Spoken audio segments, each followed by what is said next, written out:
Everyone, and welcome back to another video. If you are new around here, then please drop a like on the video and subscribe, as it would be greatly appreciated. Apologies for the lack of content over the past week. I've just been super busy, but I am planning on bringing out at least 3 videos a week to just hold me accountable, keep growing the channel, and keep all you guys entertained.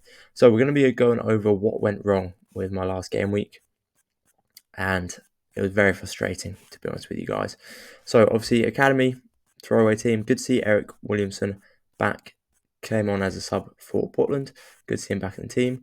Yimi Chara as well. Also good to see him when we're looking at him as a card. He hasn't played the last couple of games. Played 18 minutes, came on as a sub, got a goal. Happy days. That's exactly what you want.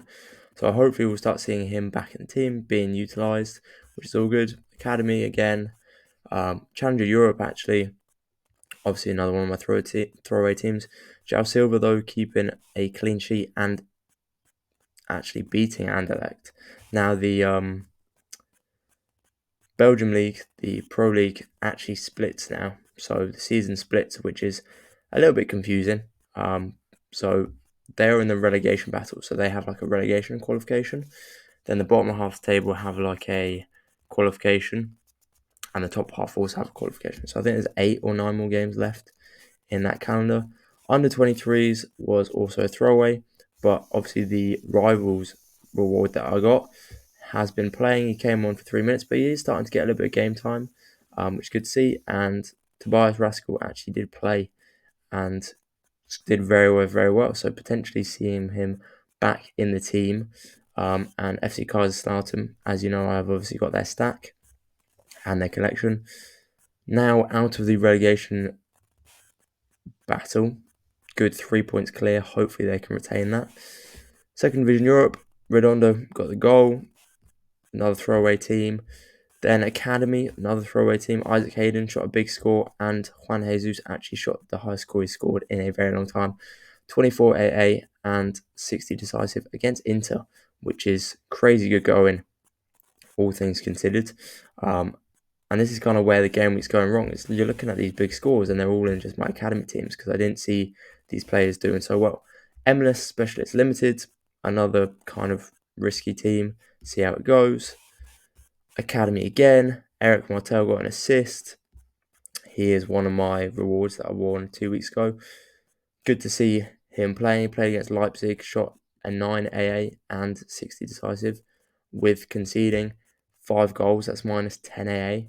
But when we look, he got 15 AA in possession, a little bit in attack, and obviously a foul. So if he could do that against RB Leipzig, he's only 21 years old. Good potential for him to hopefully make his way up the league, maybe work into a bigger team.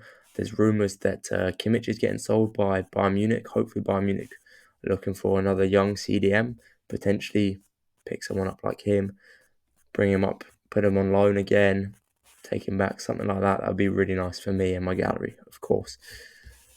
Cap 240, obviously well off any rewards, any threshold. FC Kaiserslautern got a draw against Hanover away from home, which was really good, but it just wasn't to be expected, to be honest. That's why I opted for the lower threshold. And actually, we were on threshold with the guys until Hanover scored. FC Kaiserslautern actually went 1-0 up, but just one of those game weeks. I kind of wasn't expecting much out of that team.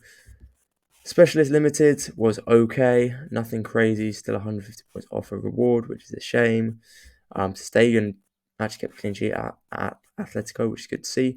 Then we get to what gets a little bit more heartbreaking. Now we're getting closer and closer up the list. Portland lost their first game. Now, still 90 points off reward. 1-0 to Houston. Watched some of the highlights. Portland had a lot of chances. Evander had a very big chance. I think it went down as big chance missed.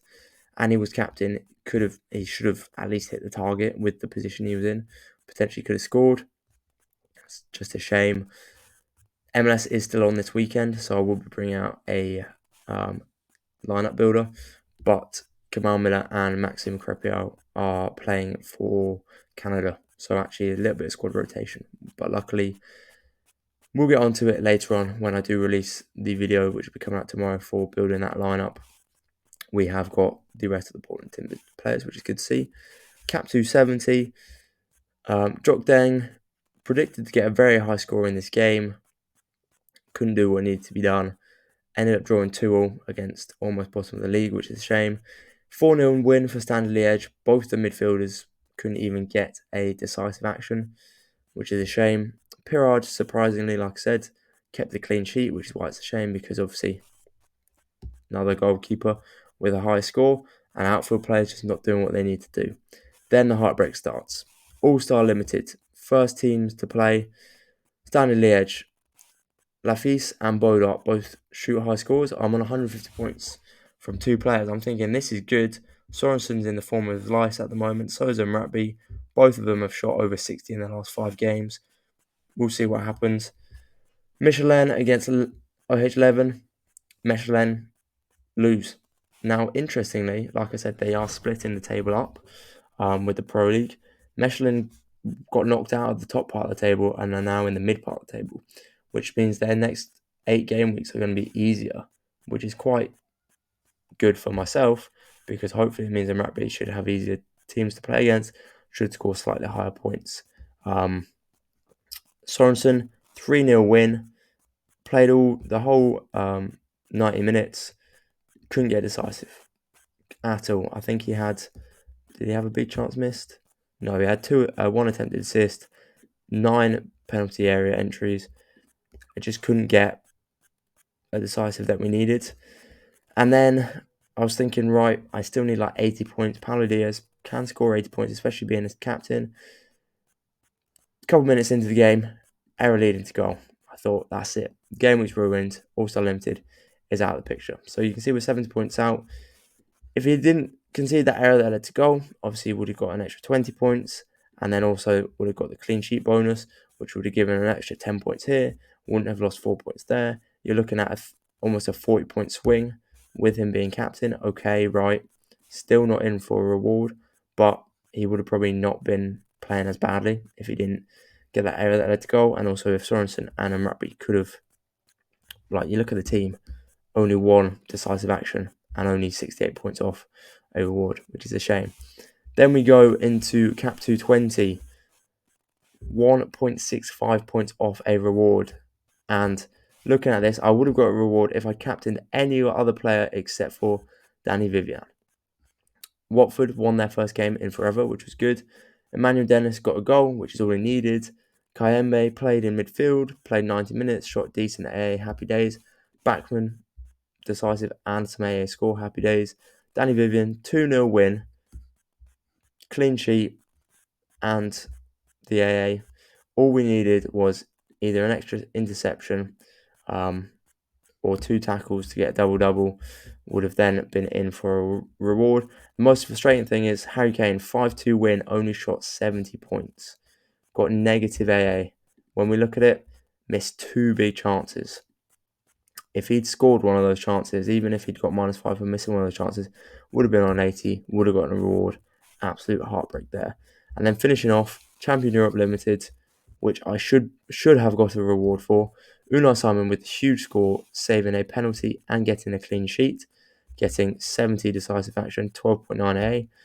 DeMarcos didn't do what he normally does in that defensive position, but still ended up shooting a 52. Galarreta shot a 76.9, absolutely spot on. Goretzka shot a 75, spot on. And Aki Williams shot a 51. And you're probably thinking, okay, you're 26.5 points off a reward, only 60 points off a tier 3. But I'm not even too far out, 100 points off of a tier 1. Kept a clean sheet, played really well. Should have possibly had a few more decisive actions within this game itself. However, the most frustrating thing is Inaki Williams did get the assist for Goretzka's second goal. Now, I messaged Opta, I messaged Sorare, I tweeted about this as well.